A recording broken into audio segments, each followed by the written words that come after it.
A Link to the Past is a great video game. Magical, really. I still remember what it felt like getting my hands on this thing as a kid, how I plowed through it in a weekend. When my hands weren't on the controller, I'd dream of it while struggling to sleep, sweating it out until the next morning. I'm old enough to remember what it was like to play all of the Zelda titles as they dropped, and this thing had its hooks in me. The colorful, detailed graphics of the Super Nintendo made it feel like a playable cartoon back in the day. Now, I was aging out of Nintendo Power at the time, but renewed my subscription just to follow the serialized comic designed by Shotaro Ishinomori. All the hype, none of the disappointment. Compared to the first two NES games, this sole 16-bit entry had more story, with heaps of new characters to converse with, and boy, was I surprised to discover that the journey wasn't over after the first 3 dungeons. I mean, of course it wasn't. That would have been a pretty paltry package, but nevertheless, the Dark World was a treat. Being able to bounce between 2 versions of Hyrule blew my mind. It felt like an expansive, open-ended adventure at the time, and still holds up as one of the best video games ever created. A Link to the Past is so good that I've purchased it countless times on numerous devices, because that's how Nintendo wants it, and I don't question my authoritative overlords, nor should you.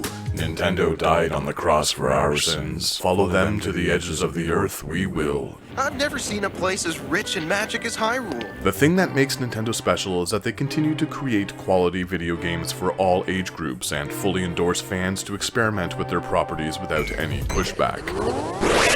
We've taken a look at a lot of Zelda ROM hacks on this channel. Mostly I play Adventure of Link fan things here. I'd like to look at a lot more 16-bit Hyrulean hacks, but to be frank, none of them have juiced my nuggets, or shaken my milk as they say. Parallel Worlds is old, ambitious, unique, challenging, and old. This project has had many updates throughout the years by a handful of different people. It's old, ambitious, unique, and challenging. Euclid demonstrated the demo as early as 2004 under the title The Tower of the Triforce. Version 1.0 dropped at the tail end of 2006, and since then it has seen many changes, mostly due to the unforgiving difficulty. Seph, or S-E-P-H, reworked a lot of the underworld regions and dungeons. Puzzle Dude, who has a few A Link to the Past patience testers of their own, created a new version entirely called Parallel Remodel in 2012 that minimized the challenge and backtracking even more. Right now we're looking at version 1.23. QWERTY and Khan had their hands in this thing as well, but let's not get too bogged down in the history here, because this is going to be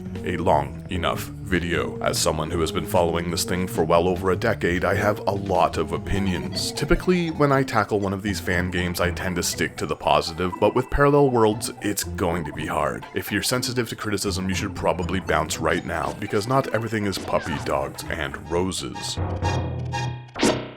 For the most part, I think this is a remarkable ROM hack. Clearly, there has been a lot of passion poured into it from many different minds, so it's impossible to poop on it, but if I had to sum this entire experience up in one word, it would be arduous. I'll be saying that a lot here. This thing is arduous. That's 2, keep count if you'd like. You awake as a stranger in a mysterious land. Think Link's Awakening or Majora's Mask. Basically, there's a parallel tower that houses a lot of secrets, and an evil entity called Dragor. He has usurped the king and goes on to trap 7 inhabitants of the world in order to gain knowledge of the looming fortress. It's a Link to the Past with a few narrative tweaks. You awake at night to find that your friend has disappeared. The opening cinematic is pretty good. All of the text has been shuffled around to tell this new tale. Presentation-wise, this is a solid original story. The in-game assets have been altered slightly. Link's hair color no longer looks like the mop atop an internet Twitch streamer's head, and a few new details have been added to his sprite, such as the face we all make the morning after eating way too much Scotch bonnet pepper sauce. Yeah, little buddy. A lot of the enemies are designed with other Zelda titles in mind, and the cannon soldiers from early screenshots of the official product have been added. The environments look simply gorgeous, with the highlight definitely being the new snowscape replacements for the second half's Dark World. Flurries, blanketed houses, and treetops, ice physics. Lots of ice physics because we all loved that dungeon in A Link to the Past. It's remarkably well done. Everything in the overworld as we know it has been substantially altered. Getting around is a lot more challenging. Baddies take a lot of hits to eliminate, but they're also faster, more aggressive, and Link goes down quickly. For instance, this Chain Chomp from his first Game Boy outing depletes 4 full hearts of life and exists a few steps from his home, blocking the way to a helpful early adventure fairy pool. Fortunately, the denizens of this new land speak in plain English and often break the fourth wall with how candid they are with their clues. I'm of two minds when it comes to this. On one hand, it's helpful to be given direct information, but on the other, I feel as though the way they speak breaks immersion. Oftentimes, it seems like a cop-out, a means of directing the player inorganically when the path forward is too obtuse. My idea of a good adventure game is one that exhibits a lane without any extra hand-holding, simultaneously allowing the participant to feel as though they have identified the way forward on their own. When things get extra hairy here, there's often a line of dialogue to guide you on your way, and sure, you'll have to be attentive, and sometimes these people are tricky to track down, but ultimately, it feels a little sloppy, as if the puzzles were created first with little to no care for how unfair or illogically they fit into natural exploration. The overworld itself is a puzzle, similar to the Oracle titles or Majora's Mask. Everything is more densely packed with only a few ways to go at any given time. This is something I've noticed about a lot of Zelda copycat games, and I can't say I'm a fan. For one thing, it's easier to get lost or jammed up into a dead end. It was one of my biggest issues with Alundra for the PlayStation and the aforementioned Oracle adventures. When everything is this discombobulated, it starts to wear me down. It's a bit hard to explain, but it feels offensive and claustrophobic in a way that turns me off. I'll have more to say about this in the next video where we'll be taking a look at a PS3 Zelda clone, but it's just less fun for me overall to feel like I'm constantly being bombarded by puzzles. On the plus side, Kakariko Village is more detailed and feels like a living, breathing place. The graveyard is larger, and I like this game's version of the Lost Woods. Visually, that is. This area has a puzzle that isn't explained anywhere from what I know, and I had an issue making the second bottle guy appear. It's hard to tell if this is a bug because Parallel Worlds is plagued with them. I've been soft locked with the inability to use items a few times among a handful of other glitches, like not being able to access the menu screen. Kind of a big deal, but nothing straight up crashed. Still not great when you're deep in a dank dungeon and have to warp out or force a death to hopefully remedy the issue. If your project suffers from this much slowdown and problems in general, maybe eliminating one or a dozen of the enemies on screen would have been better. We're all impressed, but this is tough enough already.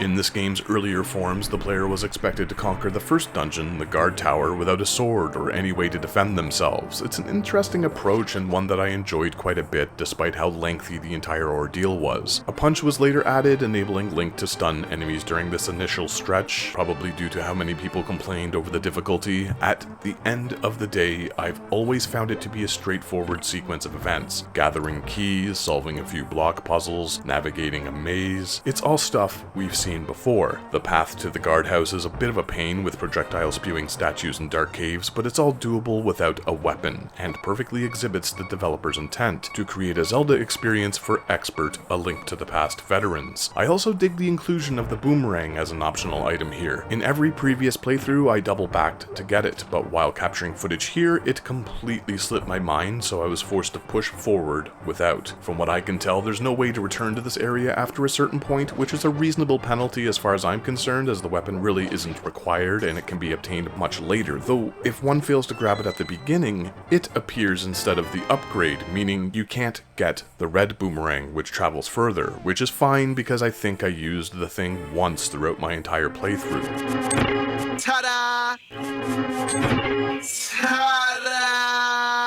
For a fresh new take, I think it would have been cool if you awoke at the beginning as Zelda, being able to control her through the guardhouse in order to save Link, who would have his sword. I'm not sure how much work would have been done with the game's existing code or if this is even possible at all, but it could have been a nice touch. It also wouldn't have felt as contrived as a long, weaponless intro. I've always wanted to play as the titular character, and we've rarely seen that in ROM hacks or anywhere outside of the CDI abominations, really. I know. Full heart containers are no longer offered after defeating a boss, which is another twist that I enjoyed. Instead, there are far more fractions to be discovered. Many can be stumbled upon in plain sight, while others require some clever exploration. It gives the player something to do while they putz around the world. Solving some of the trickier navigational puzzles to collect them is extremely rewarding. Cracks in walls no longer mean anything, which is another addition that tickles my fancy. One of the reasons I've always preferred the first NES Zelda to A Link to the Past is in the way it forced me to explore. A decrepit surface that can clearly be bombed isn't testing my situational awareness or satisfying my curiosity. It's just an obstruction to gate progress. Blowing it up makes me feel nothing, and yeah, I realize that the official SNES game turns things on its head later in the journey, but you catch my drift. There are some illusory doors and walls that can be phased through as well, which is another nice touch, though I'm not quite sure if the former is a feature or a bug.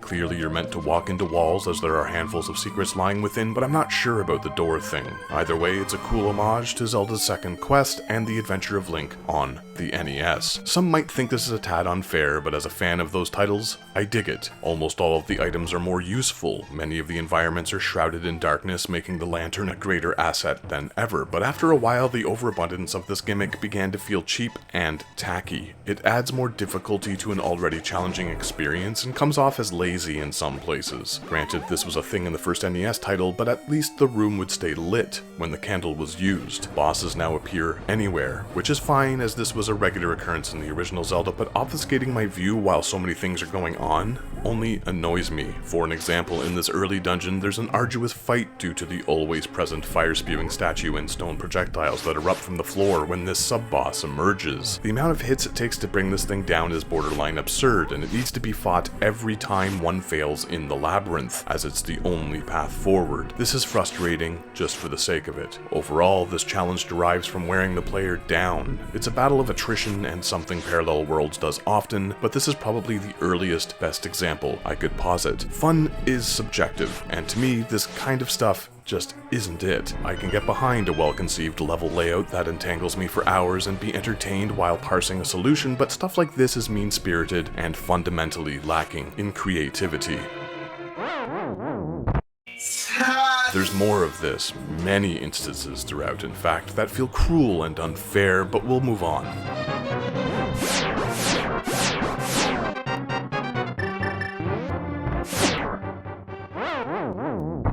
Good. The Master Sword isn't available until the very end, but the standard one can still be upgraded. It can now be buffed to reach a further distance. Being able to bomb jump and deflect oneself from walls to clear gaps are useful, necessary strategic skills to master, especially if you want to obtain an item that makes a large portion of the game more tolerable. The Cane of Birna is a beast that trivializes a lot of the more challenging areas and enemy engagements. It's tucked away in a fairly hidden cave, but an absolute necessity, and while it does make some skirmishes more palatable, it certainly won't allow you to stomp your way to the end. Things go from tough to tougher, and seem to scale with this item in mind, so you'll need to master using it in conjunction with your other gear in order to get anywhere. Conserving magic is necessary, but thankfully the green bar slowly, oftentimes inconsistently, replenishes on its own over time. In one of the more recent patches, bombs no longer inflict harm on our hero, which makes an enormous difference, as you might imagine. These are all good,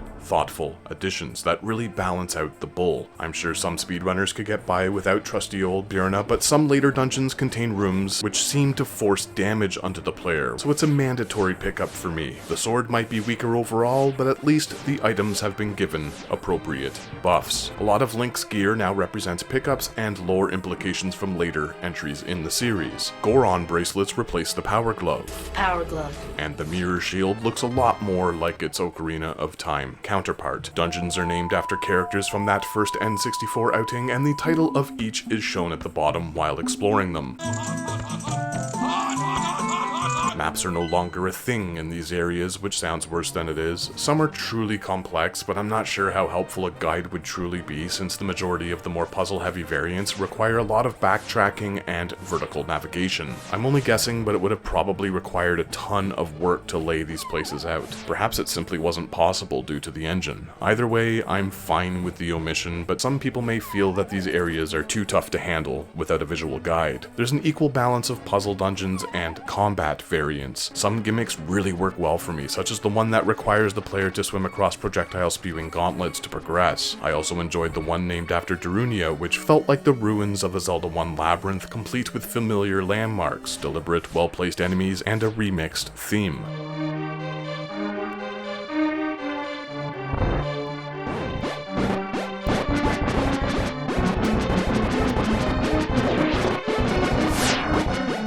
Saria's Gardens is great as well. It has a good flow with an excellent layout and complex yet fair puzzles to navigate through. Others are simply too difficult for their own good. Sheik's Hideout is a crisscrossing teleportation nightmare. Naburu's Hole is nothing but a vertical maze where the player must plummet willy-nilly through repetitive floors, and Impa's Ways is where Euclid really lives up to their nickname, as it forces the player to solve algorithmic puzzles in order to reach specific regions on the overworld. It also serves as the game's most infuriating labyrinth. This is where I quit before the updates. It was the definition of off-putting to me, but somehow I managed to eke my way through it in more recent versions. The difficulty is all over the place. Parallel Worlds rarely feels like a gradual incline when it comes to challenge. I suppose it boils down to a player's specific skill set or how well they can problem solve, but some of the late game areas were easier to get through compared to earlier regions and vice versa. I'll commend everyone involved with how creative some of the bits are, but ultimately I think some sections should have been playtested by regular humans who don't fill out Mensa-level tests on a daily basis. Those expecting a crisscrossing of worlds akin to the light and dark regions in A Link to the Past might be disappointed. As far as I know, you're sort of locked in once Dragor has been defeated, at least until the finale. If I had to make a guess, it was probably designed this way to circumvent the challenges involved with creating a mirrored overworld. Still, it would have been nice if the land wasn't busted up into chunks the way it is, with Impa's Ways being the only path to reach some of the cordoned off areas. It's ambitious and definitely gives this thing a unique feel, but it results in something that feels less like a traditional adventure and more like a series of navigational tests. The titular towers are an arduous slog. They're too long. Completing it twice is necessary, and while some rooms change, the paths aren't different enough to keep things interesting. They make up for a large portion of the latter half, and,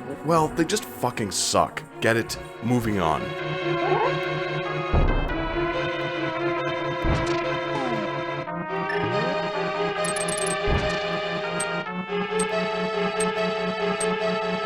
The music has been rearranged, but for the life of me, I can't hear the differences outside of the Zelda 1 dungeon remix. If more were added, I'm sorry, but I missed them. Things like bottles, fairies, and upgrade fountains are more important than ever before. Wandering into a labyrinth without a pixie wasting away, suffocating in a jar is a bad idea, and the game does a great job placing convenient locations to capture them in a net close enough to each world's starting locations. Bottles are doled out as well. The first can be purchased for the low price of 100 rupees once Link obtains his sword, and currency is plentiful, so grinding shouldn't be necessary.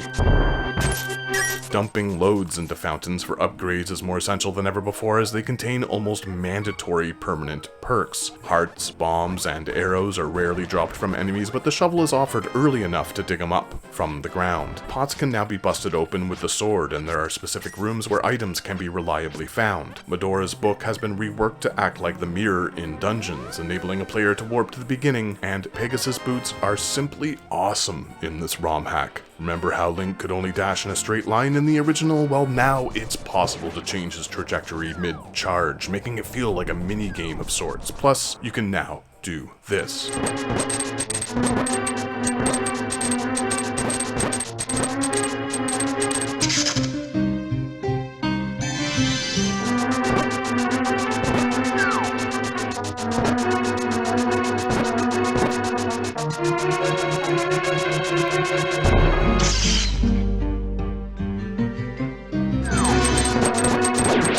Good. Another addition I really enjoy is the Key Quest. These are placed throughout the world, and obtaining them is necessary to complete the final dungeon. They're very well hidden, which may sound a bit cruel considering that the parallel towers are so challenging and they can't be used until the tippy top, but people tell you that they exist. A key icon also appears in the bottom left-hand corner when you're in an area that contains one, so I think it's a unique, fair inclusion, as are the mysterious tablets concealed within the final 7 dungeons. These enable the player to enter a more condensed, mostly rearranged second quest upon completion of the first, with harder enemies, new item locations, and different challenges a la Zelda 1. Now I recognize how frequently I'm referencing that first NES title, but it's warranted. The dark rooms, second quest, bombable secret walls, as well as the ones that can be phased through. A lot of the dungeon rooms are jam-packed with enemies in a similar way, and bosses are recycled throughout, especially this eyeball monster who appears no less than 84,296 times.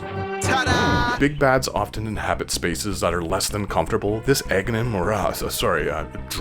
battle is a messy pile of insanity due to the spike traps and, yes, of course, fire-breathing statues. When all else fails or if things become a bit too entertaining, it seems Euclid just resorted to tossing a few of these annoying things into the fray, or tile floors. Holy moly, toxic cow toots. There are a lot of tile floor areas to sit through, perhaps as many as gooey eyeball bosses, but I didn't keep count.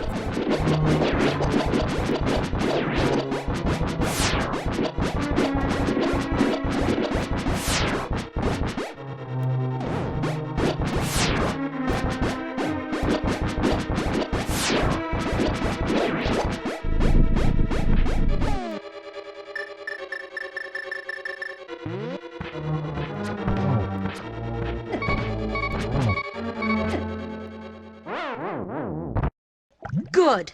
One thing I'm not a fan of is how linear A Link to the Past is at the beginning, and this game doesn't do much to improve on that. When things progress past the initial 3 dungeons, it opens up in the same way that official Nintendo Classic does, so it's possible to tackle most of the existing labyrinths as you see fit, but there is a recommended order given by the NPCs. It's important to note that there are now 2 large keys to collect in each dungeon, one to unlock the boss door and another to nab the big treasure. Some backtracking is required within, and for the most part I think it's handled great, but it's not going to be everyone's cup of tea. Plus, the new HUD displays everything you need to know. In general, I like how this is all handled. Starting with A Link to the Past, most smaller keys were made conveniently available in a very specific order. Here you'll need to figure things out a bit more. This might be another controversial opinion, but I like how well hidden some of the items are. On my first playthrough, the Goron's mitt or bracelet or whatever was completely missed by me. It was a huge nuisance because it forced me to fight this thing again, but I could only blame myself for not fully exploring one of the dungeons. I should have known too, because it was kind of a cakewalk after the snake worm thing, and I completed the boss without a new prize to contribute to my inventory. This is where Parallel Worlds truly shines. It subverts expectations. In my eyes, A Link to the Past started a rote Zelda trend of introducing new items as a means to completing a challenge. It's not bad per se, and I was certainly enamored with this game upon release, but after years of repetition, recycling the same formula, it started to become tiresome to me. Gathering new gear in part 1 of a dungeon allows the second half to open up. Use it on boss. Get small key from here to open door over there. Rinse and repeat. In my eyes, it strayed too far from what I enjoyed from the burgeoning series and its earliest forms on the NES, and yes, I'm in the minority, I know.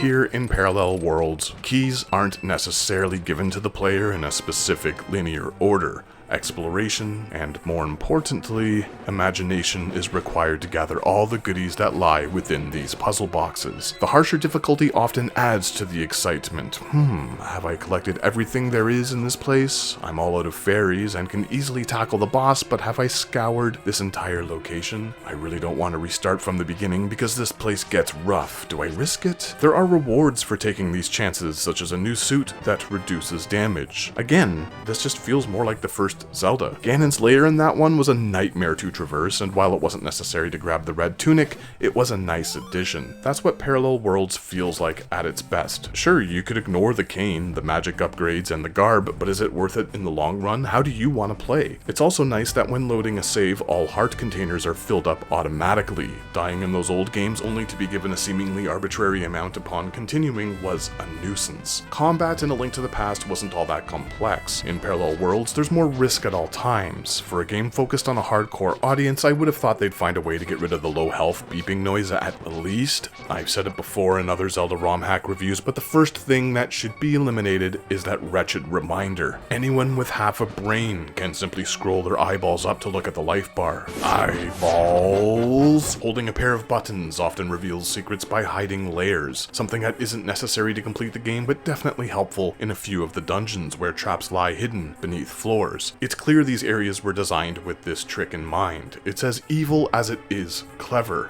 For those not privy to this, don't fret. Zelda explains it in pure English near the very end of the adventure. You know, after you've completed most of the areas where it would be useful, because that's how these developers roll. At the end of the day, Parallel Worlds is a mixed bag. On one hand, I can appreciate the talent that went into it. Clearly, a lot of heart has been put into this thing over the years, and it's still my favorite ROM hack of A Link to the Past to date, though though that isn't saying much, as there really aren't very many quality ones. It's cruel and borderline unfair at times, with poorly conceived, arduous backtracking rearing its head more often than I would have liked, and a choppy overworld that feels restrictive, but if you're down for that, give it a whirl. An easier version is available, but to my knowledge it doesn't do away with all of the irritating bits. If you're working on or know of a reasonable ROM hack of A Link to the Past, let me know in the comments. I've been itching to play one that knocks my socks off. If it clicks for me, I'll review it. Next time on this channel, a Zelda-style game on the PS3. We are breaking free of the Nintendo shackles so I can watch my views tank again.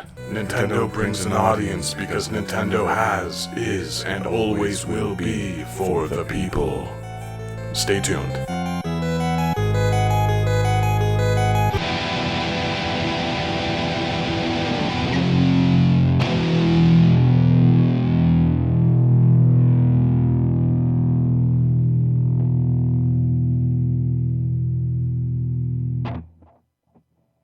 Tiles! Would you just look at all of these wonderful tiles?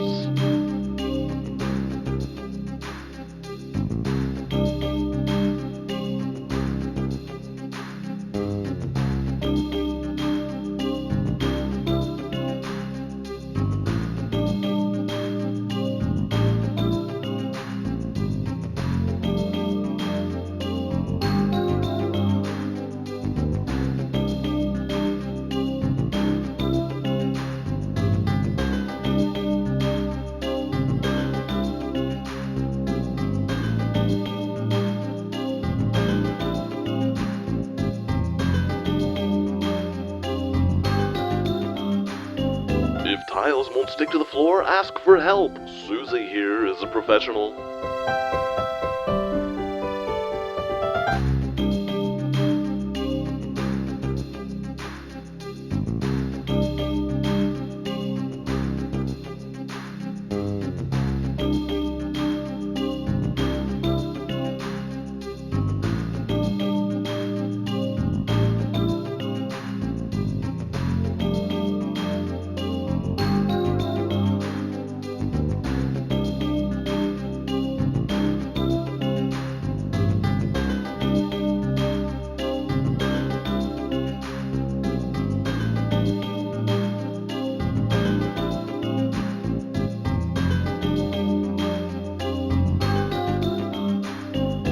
Vinyl tiles, to go the miles. Smooth out your tiles. Cracks could mean asbestos for you and young Johnny boy. Do it right. Seal 'em tight.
Uh-oh, squirmy worm, you're on your own now, buddy.